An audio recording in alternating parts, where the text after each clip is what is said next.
Sebelum kita masuk ke ceritanya, tolong tuliskan, sholawat, serta dari mana kalian berasal, di kolom komentar, serta jangan lupa klik tombol subscribe dan like. Semoga kita semua, mendapat berkah rizki yang melimpah dan kesehatan. Amin, terima kasih. Mari kita lanjut ke kisah cerita, let's go. Senja turun perlahan di pelabuhan Merak. Langit berwarna jingga keabu-abuan, seolah terbakar namun enggan padam. Awan-awan menggantung berat, bergerak lambat seperti saksi bisu dari ribuan kisah kelam yang pernah tertanam di dermaga tua itu. Suara klakson kapal feri bersahut-sahutan, bercampur teriakan kernet, derap langkah penumpang, dan gemeretak roda troli besi yang menyeret beban. Pelabuhan Merak tak pernah benar-benar tidur. Di balik hiruk-pikuknya, selalu ada hukum rimba yang tak tertulis, siapa yang kuat, dia yang berkuasa. Di salah satu sudut dermaga, di dekat tiang besi berkarat yang catnya sudah mengelupas, duduklah seorang pemuda dengan kotak kayu sederhana di pangkuannya. Namanya Asep. Kaos kuningnya sudah lusuh, warnanya memudar seperti matahari yang kelelahan. Celana hitam pendeknya penuh lipatan, bekas minyak semir menghitam di beberapa bagian. Di depan dadanya tergantung kotak kayu tua, isinya sikat, kain lap, dan kaleng semir yang tutupnya sudah penyok. Namun ada satu hal yang kontras dari penampilannya yang sederhana itu. Tatapannya, tenang, dalam, tajam, tatapan yang tak seharusnya dimiliki oleh seorang tukang semir sepatu biasa. Asep mengamati lalu lalang manusia tanpa tergesa. Tangannya sesekali mengelus permukaan kotak kayu itu, seolah benda itu bukan sekadar tempat alat kerja, melainkan warisan yang memiliki makna jauh lebih dalam. Sementara itu, bayangan besar bergerak dari arah lain dermaga. Langkahnya berat, setiap injakan seolah memukul lantai beton pelabuhan. Dialah Martin, preman Ambon yang namanya sudah menjadi bisik-bisik ketakutan di pelabuhan Merak. Tubuhnya besar dan kekar, dipenuhi tato hitam yang menjalar dari leher hingga lengan, sebagian tampak seperti simbol-simbol liar yang tak jelas maknanya. Kulitnya hitam legam, terbakar matahari dan kehidupan jalanan. Kumisnya tebal, menjuntai kasar, sementara jenggot panjangnya dibiarkan tumbuh liar tanpa aturan. Jaket levisnya sobek di sana-sini, memperlihatkan otot dada yang keras. Celana jeans hitam pendeknya juga compang camping, seperti pemiliknya yang hidup tanpa peduli hukum dan aturan. Wajahnya penuh bekas luka, sayatan lama, memar yang belum sepenuhnya hilang, tanda betapa seringnya ia hidup dalam kekerasan. Aura sangarnya menyelimuti udara, tatapan matanya tajam, dingin, dan kejam. Senyeringainya mengerikan, seperti binatang buas yang menemukan mangsa empuk. Martin berhenti tepat di depan Asep. Beberapa orang di sekitar pura-pura tak melihat. Beberapa menunduk, mempercepat langkah. Tak ada yang berani ikut campur. Martin melirik kotak semir itu, lalu wajah Asep. Bibirnya tertarik ke samping, membentuk senyum sinis yang menjijikkan. Heh, suara Martin berat dan serak, seperti kerikil digesek besi. Masih berani mangkal di sini, Sep? Asep mengangkat wajahnya perlahan. Bukan dengan takut, bukan dengan gugup, hanya menatap. Ini tempat umum, jawab Asep pelan, suaranya datar, hampir tak terdengar di tengah kebisingan pelabuhan. Martin tertawa pendek, tawa kasar yang penuh ejekan. Tempat umum, ia meludah ke samping. Sejak kapan pelabuhan ini umum? Hah, ini wilayah gue. Martin mendekat satu langkah. Bayangannya menelan tubuh Asep, tangannya yang besar menepuk-nepuk kotak semir kayu itu. Lu cari makan di sini, berarti lu setor ke gue. Nada suaranya berubah dingin. 50.000. Sekarang, beberapa detik berlalu, angin laut bertiup, membawa bau asin dan karat. Klakson kapal meraung panjang. Asep menunduk sebentar, seolah berpikir. Lalu perlahan, ia tersenyum. Bukan senyum mengejek, bukan senyum takut, senyum tipis, tenang, seperti orang yang sudah lama mengenal nasib, dan tak lagi gentar menghadapinya. Maaf, kata Asep, aku cuma tukang semir sepatu. Martin menyipitkan mata, senyumnya lenyap, digantikan tatapan penuh amarah. Lu nolak gue, suara Martin merendah, berbahaya. Asep kembali mengangkat wajahnya, tatapannya kini berbeda, ada sesuatu di dalam mata itu. Sesuatu yang tua, sesuatu yang dalam, sesuatu yang bukan milik manusia biasa. Bukan menolak, jawab Asep pelan. Hanya, tidak takut. Udara di sekitar mereka terasa berubah. Seolah senja tiba-tiba menahan napasnya. Martin tidak tahu, tak ada yang pernah memberitahunya, bahwa pemuda kurus di hadapannya bukan sekadar tukang semir sepatu. Di dalam darah Asep mengalir warisan lama. Darah para raja, darah Prabu Siliwangi, penguasa tanah Pasundan yang sakti dan berwibawa. Dan senja itu, adalah awal dari runtuhnya seorang preman pelabuhan. Martin terdiam beberapa detik. Tatapan matanya menajam, rahangnya mengeras. Ia bukan tipe orang yang terbiasa dibantah, apalagi oleh tukang semir sepatu kurus dengan pakaian lusuh. Heh, Martin mendengus. Lu ini lucu, iya. Tangannya yang besar tiba-tiba mencengkeram kerah kaos kuning Asep. Sekali sentak, tubuh Asep terangkat sedikit dari duduknya. Beberapa orang di sekitar spontan menoleh, lalu buru-buru memalingkan wajah. Tak ada yang berani mendekat. Dengar baik-baik, bisik Martin dengan suara rendah penuh ancaman. Di pelabuhan ini, yang berani ngomong, gak takut, ke gue, cuma mayat. Asep tidak melawan, tidak meronta, bahkan tidak mencoba melepaskan cengkeraman itu. Matanya tetap menatap lurus ke wajah Martin. Tenang, kosong, namun dalam. Dan pada saat itulah, Martin merasakan sesuatu yang aneh. Telapak tangannya mendadak terasa panas. Seperti menggenggam besi yang baru keluar dari api. Apa-apaan ini? Gumamnya pelan. Asep perlahan mengangkat tangan kanannya, menyentuh pergelangan tangan Martin yang mencengkeramnya. Sentuhannya ringan, nyaris seperti belayan. Namun seketika, getaran aneh merambat naik dari lengan Martin menuju bahunya. Jantung Martin berdetak lebih cepat. Bukan karena marah, tapi karena takut. Rasa yang sudah lama tak ia kenal. Lepaskan, ucap Asep singkat. Bukan perintah keras, namun ada wibawa di dalamnya. Wibawa yang terasa tua dan mutlak. Martin tersentak, refleks melepaskan cengkeramannya dan mundur satu langkah. Ia menggeleng keras, seolah mencoba mengusir perasaan aneh yang menyusup ke dadanya. Anjing, ia menyeringai, menutup kegelisahannya dengan tawa kasar. Lu pakai ilmu apa? Hah. Asep berdiri perlahan. Tubuhnya tidak besar, tidak berotot. Namun ketika ia tegak berdiri di hadapan Martin, entah mengapa, Martin merasa seolah berhadapan dengan sesuatu yang jauh lebih tinggi dari dirinya. Angin laut bertiup kencang. Debu dan aroma asin berputar di udara. Beberapa kaleng semir di dalam kotak kayu Asep bergetar pelan, berdenting satu sama lain. Ilmu. Asep menggeleng pelan. Bukan. Ia menatap langit senja yang kini semakin gelap. Ini cuma ingatan. Martin tertawa keras. Tapi tawanya terdengar dipaksakan. Cukup main sandiwara, bentaknya. Ia mengepalkan tinju besar, urat-urat tangannya menonjol. Gue hajar lu sampai lupa nama sendiri. Martin melangkah maju dan menghantamkan tinjunya lurus ke wajah Asep. Namun, BRUK, udara seperti bergetar. Tinju itu berhenti. Terhenti beberapa senti dari wajah Asep. Bukan karena ditahan tangan Asep, melainkan karena tak mampu menembus sesuatu. Martin memelotot. Tangannya terasa berat, seolah menabrak dinding tak kasat mata.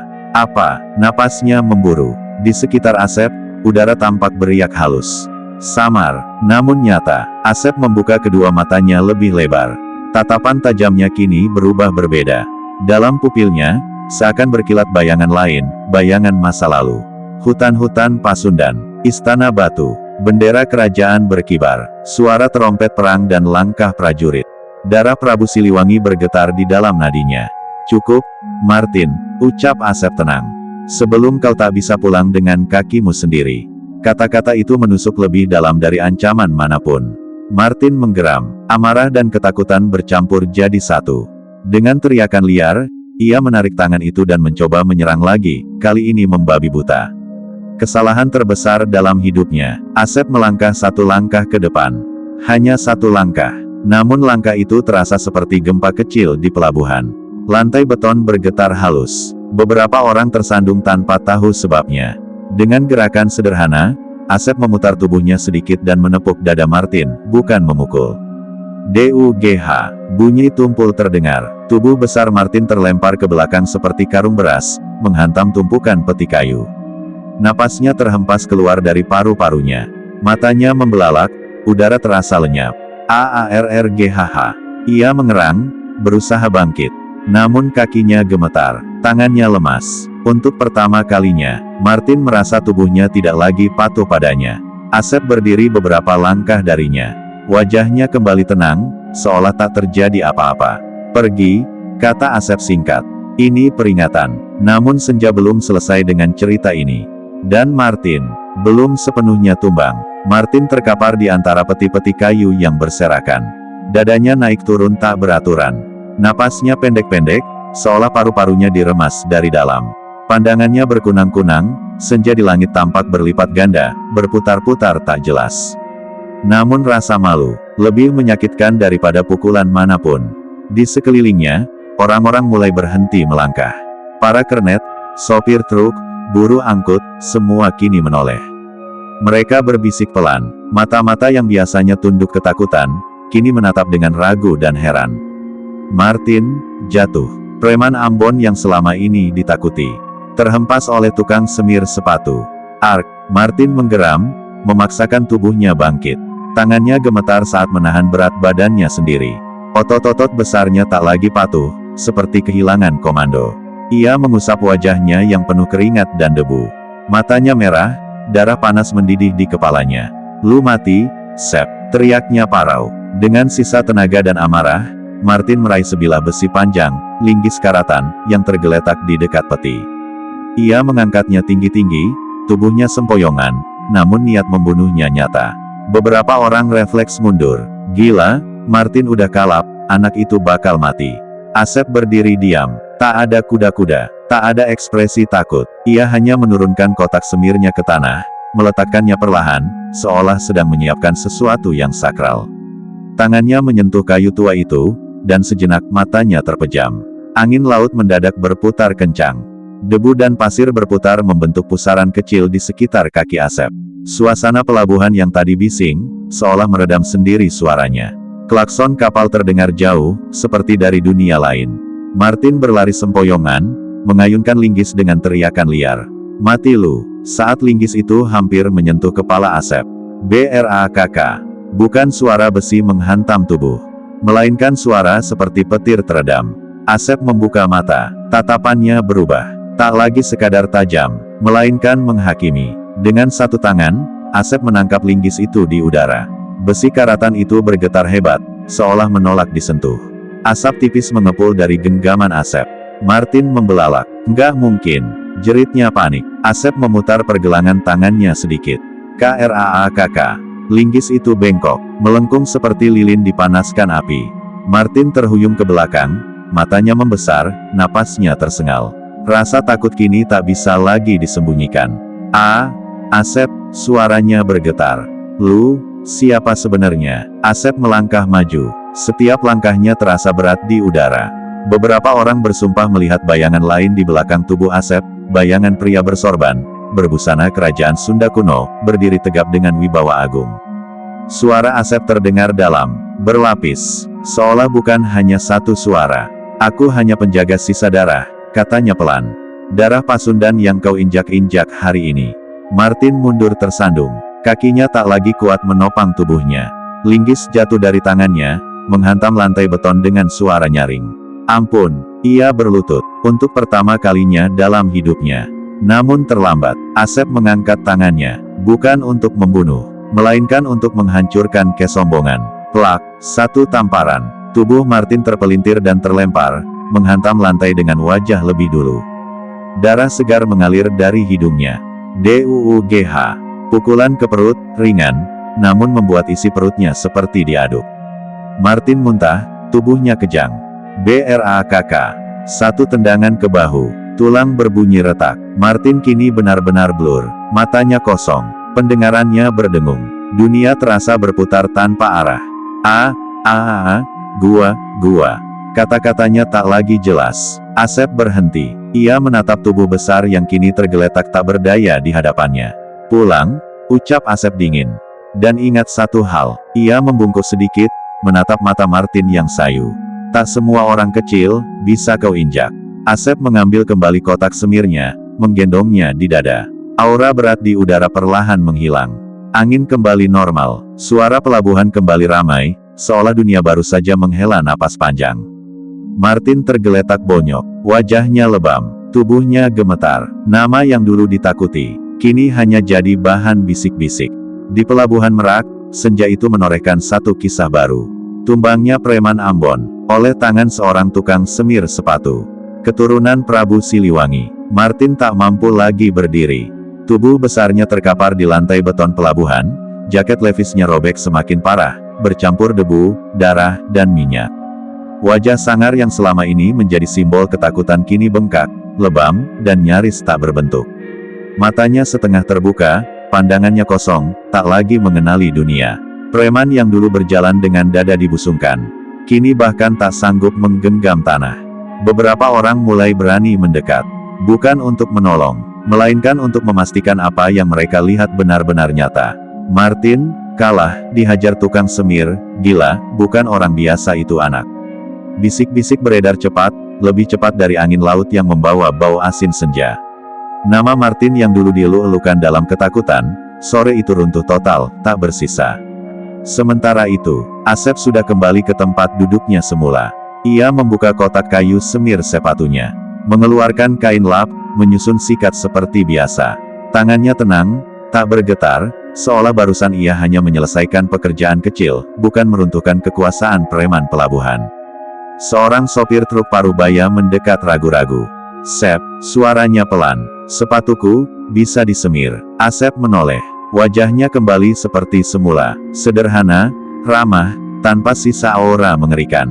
"Bisa, Pak," jawabnya singkat sambil tersenyum tipis. Saat Asep mulai menyemir sepatu itu, matahari perlahan tenggelam sepenuhnya. Langit berubah gelap kebiruan, lampu-lampu pelabuhan menyala satu persatu. Namun beberapa orang bersumpah, di balik cahaya senja terakhir itu, mereka melihat sesuatu yang tak bisa dijelaskan. Bayangan seorang pria agung berdiri di belakang Asep. Berbusana kerajaan Sunda kuno, tatapan tajam penuh wibawa, siluetnya besar, kokoh, seperti gunung yang tak tergoyahkan. Lalu, menghilang bersama cahaya, Martin akhirnya diseret pergi oleh dua anak buahnya yang tersisa. Mereka tak berani menatap Asep. Kepala mereka tertunduk, langkah mereka tergesa, tak hanya membawa tubuh Martin, tetapi juga membawa akhir sebuah kekuasaan. Sejak hari itu, tak ada lagi preman berani memalak tukang kecil di pelabuhan Merak. Tak ada lagi teriakan ancaman tanpa alasan. Nama Martin menghilang seperti debu tersapu ombak. Namun nama Asep pun tak pernah benar-benar muncul. Ia tetap duduk di sudut pelabuhan. Tetap dengan kaos kuning lusuh. Tetap dengan kotak semir kayu sederhana. Ia datang pagi, dan pulang saat senja. Tak pernah pamer kekuatan. Tak pernah mencari hormat. Karena ia tahu, darah Prabu Siliwangi yang mengalir di tubuhnya, bukan untuk menindas, melainkan menjaga keseimbangan. Dan di pelabuhan Merak, hingga bertahun-tahun kemudian, orang-orang masih berbisik jika senja mulai turun. "Kalau kau melihat tukang semir sepatu dengan tatapan setajam mata harimau, jangan kau ganggu. Bisa jadi, ia adalah keturunan raja yang sedang menyamar." Waktu berjalan terus, tak peduli pada darah yang pernah tumpah atau kekuasaan yang runtuh. Ombak tetap memukul dermaga pelabuhan Merak, kapal tetap datang dan pergi, dan klakson feri masih meraung di pagi dan senja. Namun bagi mereka yang hidup dan mencari makan di sana, ada sesuatu yang berubah, sesuatu yang tak kasat mata, namun terasa. Sejak hari tumbangnya Martin, pelabuhan itu seolah bernapas lebih ringan. Para tukang angkut tak lagi berjalan dengan bahu tegang. Sopir-sopir truk berani berhenti tanpa menyiapkan uang damai. Pedagang kecil membuka lapak tanpa menoleh ke kiri dan kanan dengan rasa was-was. Ketakutan yang dulu menggantung di udara pelabuhan, perlahan menguap tersapu angin laut dan waktu. Martin sendiri tak pernah kembali. Kabar tentang dirinya hanya beredar sebagai potongan cerita. Ada yang bilang ia pulang ke kampungnya dengan tubuh yang tak lagi utuh. Ada pula yang bersumpah melihatnya duduk termenung di tepi laut, menatap air berjam-jam, seolah jiwanya tertinggal di pelabuhan Merak pada senja itu. Yang pasti, namanya tak lagi diucapkan dengan gentar, melainkan dengan gelengan kepala. Sementara itu, Asep tetap ada. Setiap pagi, orang-orang melihatnya duduk di sudut yang sama. Kotak semir kayu tua itu masih setia digendong di dadanya. Kaos kuning lusuhnya masih sama, celana hitam pendeknya masih bernoda semir. Ia menyapa pelanggan dengan senyum sederhana, bekerja tanpa tergesa, tanpa sorot mata yang mencari perhatian. Namun mereka yang peka, merasakan sesuatu. Ada ketenangan yang aneh di sekitar Asep. Seolah-olah ruang di sekitarnya dilindungi oleh sesuatu yang tak terlihat. Anak-anak kecil yang lewat di depannya sering berhenti tanpa alasan, menatapnya lama, lalu tersenyum sendiri. Burung-burung kerap hinggap di tiang dekat tempatnya duduk, berkicau singkat sebelum terbang lagi. Suatu malam, seorang kakek penjual rokok eceran mendekatinya. Asep, suara kakek itu serak oleh usia. Kau tahu siapa leluhurmu, nak? Asep tersenyum kecil sambil menutup kotak semirnya. Aku hanya tahu caraku mencari makan, kek, jawabnya lembut. Kakek itu mengangguk pelan, matanya menerawang ke arah laut gelap. Prabu Siliwangi dulu juga begitu, gumamnya. Tak pernah memamerkan kuasa, tapi bumi tunduk saat ia melangkah. Asep tak menjawab, ia hanya menatap senja yang memerah di ufuk barat, seolah melihat sesuatu yang jauh melampaui pelabuhan, melampaui zaman. Malam-malam tertentu, ketika angin laut berembus lebih dingin dari biasanya, beberapa penjaga pelabuhan mengaku melihat hal ganjil. Sosok bayangan berdiri di ujung dermaga, tinggi, tegap, berselimut cahaya samar. Ia berdiri lama, memandang laut, lalu perlahan menghilang saat fajar menyingsing. Mereka yang melihatnya tak pernah berani bertanya. Karena mereka tahu, ada hal-hal yang lebih baik dihormati dalam diam. Asep suatu hari tak lagi terlihat. Tak ada perpisahan, tak ada kabar, kotak semir kayunya tak pernah ditemukan. Tempat duduknya kosong, hanya menyisakan bekas duduk di beton dan satu paku karat yang entah sejak kapan ada di sana. Sebagian orang bilang ia pindah ke pelabuhan lain. Sebagian lagi percaya ia kembali ke tanah leluhurnya, menyusuri hutan-hutan Pasundan yang tua. Dan ada pula yang yakin, Asep tak pernah benar-benar pergi. Karena hingga kini, saat senja turun terlalu cepat dan pelabuhan mendadak sunyi, orang-orang merasakan tatapan dari kejauhan, tenang, tajam, penuh wibawa. Tatapan seorang penjaga. Legenda Asep tak tertulis di buku, tak diukir di batu, namun hidup di ingatan mereka yang pernah menyaksikan senja berdarah itu. Dan pelabuhan Merak belajar satu hal penting, bahwa kekuatan sejati tak selalu datang dengan teriakan dan ancaman, melainkan dengan diam yang berwibawa, dan darah leluhur yang tahu kapan harus bangkit, dan kapan harus kembali tidur. Di ujung dermaga, ombak terus datang dan pergi. Seperti legenda itu sendiri. Tamat.